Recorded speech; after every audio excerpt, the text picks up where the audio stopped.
നമസ്കാരം, എല്ലാവർക്കും ആമീസ് ഫുഡ് കോർട്ടിലേക്ക് സ്വാഗതം. എൻ്റെ പേര് സുമിത. അപ്പോൾ ഇന്ന് ഞാൻ വന്നിരിക്കുന്നത് ഒരു അടിപൊളി കപ്പപ്പുട്ടിൻ്റെ റെസിപ്പി ആയിട്ടാണ്. വളരെ ടേസ്റ്റി ആയിട്ടും അതേപോലെ വളരെ ഈസി ആയിട്ടും റെഡിയാക്കാൻ പറ്റുന്ന ഇൻസ്റ്റൻ്റ് ആയിട്ടുള്ളൊരു കപ്പപ്പുട്ടിൻ്റെ റെസിപ്പി ആട്ടോ. നല്ല പഞ്ഞി പോലെ ഇരിക്കുന്ന പുട്ടിൻ്റെ റെസിപ്പിയാണ്. അപ്പോൾ അതെങ്ങനെയാണ് ഉണ്ടാക്കുന്നതെന്നും കൂടി നമുക്ക് നോക്കാം. അപ്പോൾ നമുക്ക് കപ്പപ്പുട്ട് എങ്ങനെയാണ് റെഡിയാക്കുന്നതെന്ന് നോക്കാം. അപ്പോൾ അതിന് വേണ്ടിയിട്ട് 1/2 കിലോ കപ്പയാണ് കേട്ടോ എടുത്തിരിക്കുന്നത്. അതിൻ്റെ തൊലിയൊക്കെ കളഞ്ഞ് നല്ലപോലെ കഴുകി ക്ലീൻ ചെയ്തെടുത്തിട്ടുണ്ട്.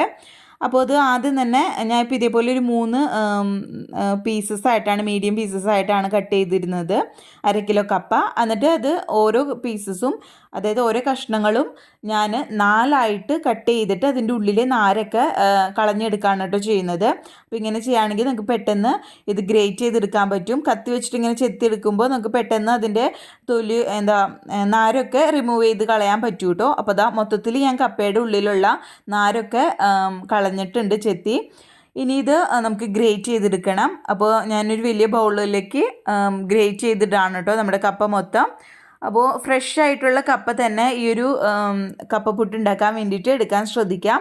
എന്നാലാണ് നല്ല സോഫ്റ്റായിട്ട് നല്ല ടേസ്റ്റോട് കൂടിയിട്ടുള്ള കപ്പപ്പുട്ട് റെഡിയാക്കാൻ പറ്റത്തുള്ളൂ.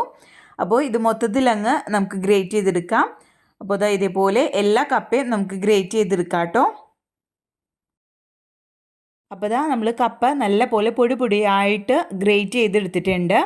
ഇനി ഇതിൽ സ്റ്റാർച്ച് നമ്മൾ നല്ല പോലെ പിഴിഞ്ഞ് കളയണം കപ്പയിലുള്ളത്. അപ്പോൾ അതിന് വേണ്ടിയിട്ട് എളുപ്പത്തിന് വേണ്ടിയിട്ട് ഒരു 1/2 ടീസ്പൂൺ അളവിൽ ഉപ്പ് ചേർത്തിട്ട് നമുക്ക് നല്ല പോലെ കപ്പയായിട്ട് മിക്സ് ചെയ്ത് കൊടുക്കാം. അപ്പോൾ ഉപ്പ് ചേർക്കുകയാണെങ്കിൽ നമ്മുടെ കപ്പയിലുള്ള ആ ഒരു വെള്ളത്തിൻ്റെ അംശം നമുക്ക് മൊത്തത്തിൽ അങ്ങ് എളുപ്പത്തിൽ പിഴിഞ്ഞെടുത്ത് കളയാൻ പറ്റൂ കേട്ടോ. അപ്പോൾ അതിന് വേണ്ടിയിട്ടാണ് അങ്ങനെ ചെയ്യുന്നത്. അപ്പോൾ കപ്പയായിട്ട് നല്ല പോലെ മിക്സ് ചെയ്തതിന് ശേഷം ഒരു 5 മിനിറ്റ് റെസ്റ്റ് ചെയ്യാൻ വെക്കാം.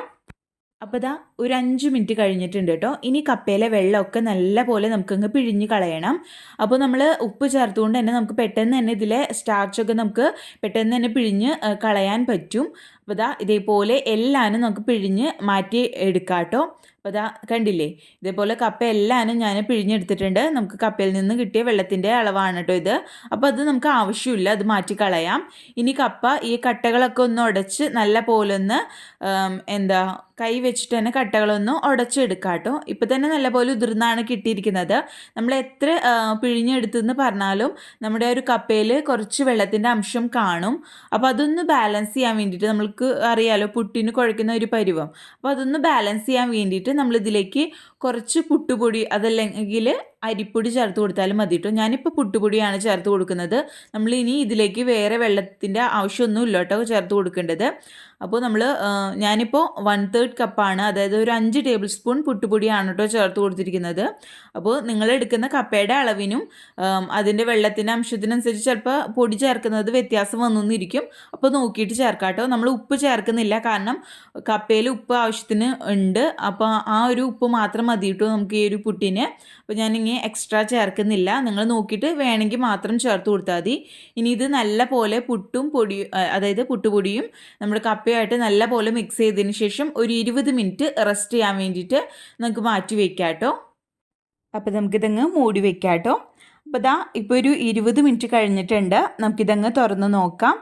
അപ്പോൾ ഇങ്ങനെ 20 മിനിറ്റ് വെക്കുന്നത് എന്തിനാണെന്ന് വെച്ചാൽ കുറച്ചും കൂടി നമ്മുടെ പുട്ട് ഒന്ന് സോഫ്റ്റായിട്ട് കിട്ടാൻ വേണ്ടിയിട്ടാണ് കേട്ടോ. നിങ്ങൾക്ക് സമയമില്ലെങ്കിൽ ഒരു 5 മിനിറ്റൊക്കെ വെച്ചാൽ മതിയാകും കേട്ടോ. അതല്ലെങ്കിൽ പെട്ടെന്ന് തന്നെ ഉണ്ടാക്കിയെന്ന് വെച്ചും കുഴപ്പമൊന്നുമില്ല. അപ്പോൾ എനിക്ക് സമയമുള്ളത് കാരണം തന്നെ ഞാനൊരു 20 മിനിറ്റ് വെച്ചെന്നുള്ളൂ. അപ്പോൾ അതാ നല്ല പോലെ ഉതിർന്ന് കിട്ടിയിട്ടുണ്ട്. അപ്പോൾ അതാ ഇതേപോലെ നമ്മളിങ്ങനെ പിടിക്കുമ്പോൾ നമുക്ക് ഇതേപോലെ ഒന്ന് കിട്ടണം. അതാണ് ആ ഒരു പുട്ടിൻ്റെ പരുവം. അതെല്ലാവർക്കും അറിയാവുന്നതാണ്, ഞാൻ പറഞ്ഞതിൻ്റെ കാര്യമൊന്നുമില്ല. അപ്പോൾ ഇതാ നല്ല പോലെ നമ്മുടെ പുട്ടിൻ്റെ പൊടി റെഡി ആയിട്ടുണ്ട്. ഇനി ഇതിലേക്ക് ഒരു 1/2 കപ്പ് അളവിൽ തേങ്ങ ചിരകിയതും കൂടി ചേർത്തിട്ട് നല്ല പോലെ അങ്ങ് മിക്സ് ചെയ്ത് കൊടുക്കാം കേട്ടോ. അപ്പോൾ ഞാൻ നേരത്തെ പറഞ്ഞ പോലെ തന്നെ ഉപ്പ് നോക്കിയിട്ട് മാത്രം ചേർത്ത് കൊടുക്കാം കേട്ടോ. ഇനി പുട്ട് റെഡിയാക്കാൻ തുടങ്ങാം. അപ്പോൾ നമുക്ക് പുട്ട് സെറ്റ് ചെയ്തെടുക്കാം. അപ്പോൾ പുട്ടുകുറ്റിയിലേക്ക് ഞാൻ ചില്ലിട്ട് കൊടുത്തിട്ടുണ്ട് കേട്ടോ. കുറച്ച് തേങ്ങ ചിരകിയതും കൂടി ഞാൻ ചിരണ്ടി എടുത്തിട്ടുണ്ടായിരുന്നു. അപ്പോൾ നമുക്ക് പുട്ടുകുറ്റിയിലേക്ക് ആദ്യം തന്നെ തേങ്ങ ചിരകിയത് ചേർത്ത് കൊടുക്കാം. പിന്നെ പുട്ടുപൊടി, അപ്പോൾ അത് ലെയറായിട്ട് ആദ്യം തേങ്ങ ചിരകിയത്, പുട്ടുപൊടി, പിന്നെ തേങ്ങ ചിരകിയത് എന്നുള്ള രീതിയിൽ ലെയറായിട്ട്, അപ്പോൾ അത് എല്ലാവർക്കും അറിയാവുന്നതാണ്. അതേപോലെ സെറ്റ് ചെയ്തെടുക്കാം കേട്ടോ. നിങ്ങൾക്ക് വേണമെങ്കിൽ 3 കഷ്ണങ്ങൾ കിട്ടുന്ന രീതിയിൽ ഇടയ്ക്ക് തേങ്ങ വെച്ചിട്ട് ലെയർ ചെയ്തെടുക്കാം. ഞാനിപ്പോൾ 2 2 കഷ്ണങ്ങൾ എന്നുള്ള രീതിയിലാണ് പുട്ടുകുറ്റിയിലേക്ക് പൊടിയും തേങ്ങയും ഇട്ടിട്ട് സെറ്റ് ചെയ്തെടുക്കുന്നത്. നമ്മൾ ഈ ഒരു പുട്ടുകുറ്റിയിലേക്ക് നമ്മുടെ തേങ്ങയൊക്കെ ഇട്ട് കൊടുത്ത് സെറ്റ് ചെയ്യുന്ന സമയം കൊണ്ട് തന്നെ പുട്ടുകുടത്തിൽ അടുപ്പത്ത് വെള്ളം തിളയ്ക്കാൻ വേണ്ടിയിട്ട് വെക്കണം. വെള്ളം തിളച്ച് കഴിഞ്ഞതിന് ശേഷമാണ് കേട്ടോ നമ്മൾ പുട്ടുകുറ്റി ഇറക്കി വെച്ചിട്ട് ആവിയിൽ പുട്ട് വേവിച്ചെടുക്കുന്നത്. അതേപോലെ തന്നെ ഈ ഒരു പച്ച കപ്പ വെച്ചാണല്ലോ നമ്മളിത് റെഡിയാക്കുന്നത്. പെട്ടെന്ന് തന്നെ റെഡിയാക്കാം. അതേപോലെ നല്ല ടേസ്റ്റാണ് ഇത് കഴിക്കാൻ വേണ്ടിയിട്ട്. നമ്മൾ കപ്പ ഉണക്കി പൊടിച്ചും ചെയ്യാറുണ്ട്. പക്ഷേ എനിക്ക് അതിനേക്കാൾ കുറച്ചും കൂടി ഇഷ്ടം പച്ചക്കപ്പ വെച്ചിട്ട് റെഡിയാക്കുന്നതാണ് കേട്ടോ. വളരെ എളുപ്പമാണ്. അതേപോലെ നല്ല ടേസ്റ്റി ആയിട്ടുള്ളൊരു പുട്ടാണ് കേട്ടോ. നിങ്ങൾക്ക് ഏത് കറിയുടെ ഒപ്പം കഴിക്കാം. അതേപോലെ വെറുതെ കഴിക്കാനും നല്ല ടേസ്റ്റാണ്. അതല്ലെങ്കിൽ പഴം കൂട്ടി കഴിക്കാൻ അടിപൊളിയാണ് കേട്ടോ. പുട്ടുകുറ്റിയിൽ എല്ലാ പൊടി ഇട്ടിട്ട് സെറ്റ് ചെയ്തിട്ടുണ്ട്. ഇനി മൂടി വെച്ച് അടയ്ക്കാം. അപ്പോൾ ഇതാ നമ്മുടെ പുട്ടുകുടത്തിൽ വെള്ളം നല്ലപോലെ തിളച്ച് വന്നിട്ടുണ്ട് കേട്ടോ. ഇനി ഇത് നമ്മുടെ പുട്ടുകുറ്റി വെച്ചിട്ട് ഹൈ ഫ്ലെയിമിൽ വെച്ചിട്ട് നല്ലപോലെ ആവി വരുന്നത് വരയ്ക്കും വെയിറ്റ് ചെയ്യാം. അതിനുശേഷം ലോ ഫ്ലെയിമിലേക്ക് മാറ്റിയിട്ട് ഒരു 5 മിനിറ്റ് നേരത്തേക്ക് വേവിച്ചെടുത്താൽ മതി. അപ്പോഴത്തേന് നമ്മുടെ പുട്ട് റെഡിയാവും. അപ്പോൾ ഇതാ നമ്മുടെ പുട്ട് ഇവിടെ നല്ലപോലെ വെന്ത് വന്നിട്ടുണ്ട്. അപ്പോൾ നമുക്ക് പുട്ടുകുറ്റിയിൽ നിന്ന് ഒരു പ്ലേറ്റിലേക്ക് ഇത് കുത്തിയിടുക കേട്ടോ. അപ്പോൾ അത് അടിപൊളിയായിട്ട് നമ്മുടെ പുട്ട് ഇവിടെ റെഡി ആയിട്ട് വന്നിട്ടുണ്ട്. നല്ല പെർഫെക്റ്റ് ആയിട്ട് തന്നെ നമ്മുടെ പുട്ട് ഇവിടെ റെഡിയായി വന്നിട്ടുണ്ട് കേട്ടോ. അപ്പോൾ ഇതേപോലെ തന്നെ ബാക്കി പൊടി വെച്ചിട്ട് നമുക്ക് പുട്ട് റെഡിയാക്കി എടുക്കാം കേട്ടോ. അപ്പോൾ 2 കണ പുട്ടാണ് നമുക്ക് ഈ ഒരു പൊടി വെച്ചിട്ട് റെഡിയാക്കാൻ പറ്റിയിരുന്നത്. അപ്പോൾ അതാ അടിപൊളിയായിട്ട് റെഡി ആയിട്ടുണ്ട്. അപ്പോൾ വളരെ എളുപ്പമാണ് ഉണ്ടാക്കാൻ വേണ്ടിയിട്ട്. അതേപോലെ നല്ല ടേസ്റ്റി ആയിട്ടുള്ള ഒരു പുട്ടിൻ്റെ റെസിപ്പിയാണ് കേട്ടോ. അപ്പോൾ എല്ലാവർക്കും ഈ വീഡിയോ ഇഷ്ടപ്പെട്ടെന്ന് വിചാരിക്കുന്നു. വീഡിയോ ഇഷ്ടപ്പെട്ടാൽ ലൈക്ക് ചെയ്യുക. അതേപോലെ ഫ്രണ്ട്സും റിലേറ്റീവ്സും ഒക്കെ ആയിട്ട് വീഡിയോ ഷെയർ ചെയ്യാനും മറക്കരുത്.